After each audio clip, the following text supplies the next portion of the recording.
A paz do Senhor Jesus Cristo, meus queridos irmãos e irmãs, alunos da Escola Dominical.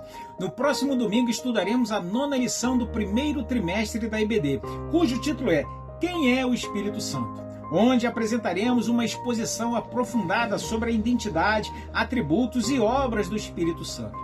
A lição está estruturada em 3 tópicos principais, que exploram sua atuação como Consolador, sua deidade e as heresias associadas à sua pessoa. Baseado em sólida fundamentação bíblica, ofereceremos neste vídeo e presencialmente na próxima Escola Dominical subsídios para uma compreensão teológica consistente do Espírito Santo na perspectiva cristã. Vamos estudar um pouco mais sobre pneumatologia, que é a doutrina do Espírito Santo?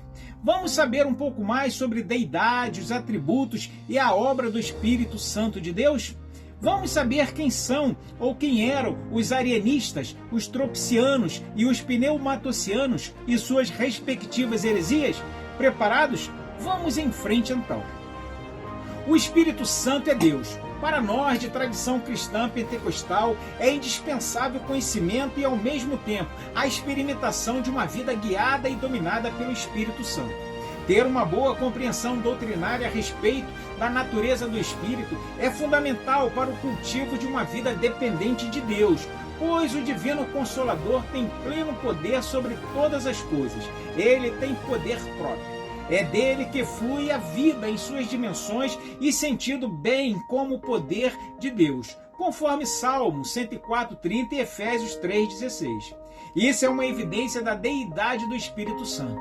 Ele tem autoridade e poder inerentes, como vemos em toda a Bíblia. Dentro da teologia sistemática é a pneumatologia, que estuda sobre a pessoa do Espírito Santo. O Espírito Santo é a terceira pessoa da Santíssima Trindade. E dentro dessa disciplina teológica, nós aprendemos sobre a deidade, atributos e obra do Espírito Santo de Deus.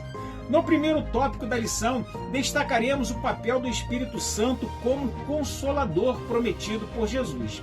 A promessa de outro Consolador, em João 14:16, enfatiza a continuidade da obra de Cristo entre os discípulos.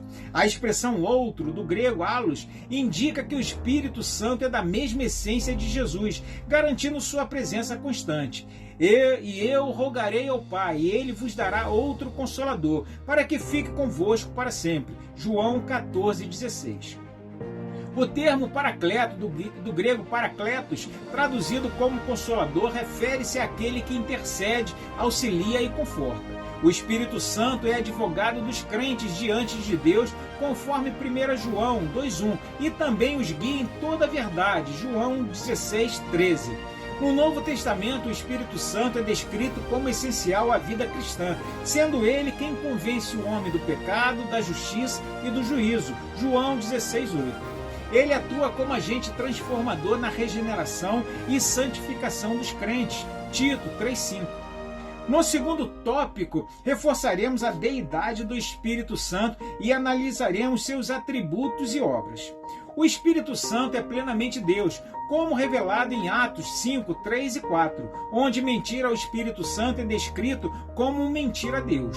Sua inclusão na fórmula batismal, em nome do Pai, do Filho e do Espírito Santo, em Mateus 28:19, confirma sua igualdade na Trindade. A onisciência do Espírito Santo é evidenciada em 1 Coríntios 2:10 e 11, que diz: porque o Espírito penetra todas as coisas, ainda as profundezas de Deus. Sua onipresença é atestada no Salmo 139:7. Para onde me irei do teu Espírito? Ou para onde fugirei da tua face? Entre as obras do Espírito Santo estão a inspiração das Escrituras, conforme 2 Pedro 1:21, a capacitação de líderes em Juízes 6:34 e a regeneração dos crentes em João 3:5. Ele também atua no fortalecimento e edificação da igreja, distribuindo dons espirituais conforme sua vontade, de acordo com 1 Coríntios 12:11, que diz: mas um só e o mesmo Espírito opera todas as coisas, repartindo particularmente cada um como quer.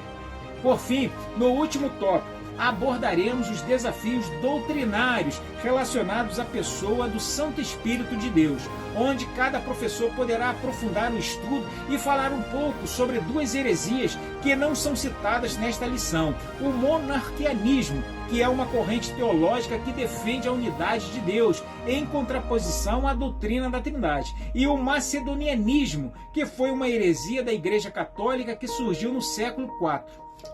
O movimento foi nomeado em homenagem ao arcebispo de Constantinopla, Macedônio. Os macedonianos acreditavam que o Espírito Santo era uma criação do Filho de Deus e por isso inferior a ele. Eles acreditavam que o Espírito Santo era um servo do Pai e do Filho. Essas doutrinas heréticas negavam a personalidade ou a divindade do Espírito Santo. Esses desvios foram combatidos nos concílios ecumênicos, como o de Constantinopla, em 381 d.C. Modernamente, movimentos como as Testemunhas de Jeová continuam a negar a deidade do Espírito Santo, vendo-o apenas como uma força impessoal. Refutamos essas ideias à luz de passagens como João 14:26, que atribui ao Espírito Santo a capacidade de ensinar e lembrar. Encerraremos a lição com uma análise das percepções equivocadas do Espírito Santo em outras tradições religiosas, como no islamismo, que ao confundir os termos grego periklitos, que significa renomado, ao redor, ilustre, com o termo paracletos, conclui equivocadamente que Maomé é o Consolador prometido por Jesus. No Espiritismo, seus seguidores confundem a atuação do Espírito Santo com manifestações mediúnicas. Destacamos ainda que tais visões contrastam com o ensino bíblico de que o Espírito Santo é Deus e opera exclusivamente para a glória do Pai e do Filho, conforme João 16,14. Assim, apresentamos o Espírito Santo como a terceira pessoa da Trindade, coigual ao Pai e ao Filho, desempenhando papel central na redenção e santificação da humanidade. Ressaltamos ainda a importância de uma teologia bíblica sólida para combater heresias e promover uma compreensão correta da atuação do Espírito Santo. A exposição foi embasada em textos bíblicos que evidenciam sua deidade, personalidade e obras, fornecendo uma defesa apologética essencial para a fé cristã. Chegamos assim, meus irmãos, ao final deste vídeo. Esperamos que esta síntese de nossa 9ª lição do primeiro trimestre tenha motivado cada um de vocês a estarem conosco no próximo domingo, em uma escola dominical bem pertinho de sua casa. Próxima sexta-feira, continuaremos estudando o livro de Salmos, de uma forma exegética, pentecostal e de acordo com a tradição judaica da época em que cada salmo foi escrito. Por isso, eu te convido a acessar nosso canal no YouTube, assistir, compartilhar e se inscrever para ser avisado todas as vezes que lançarmos um vídeo novo. Fiquem com Deus, que Deus os abençoe em Cristo Jesus.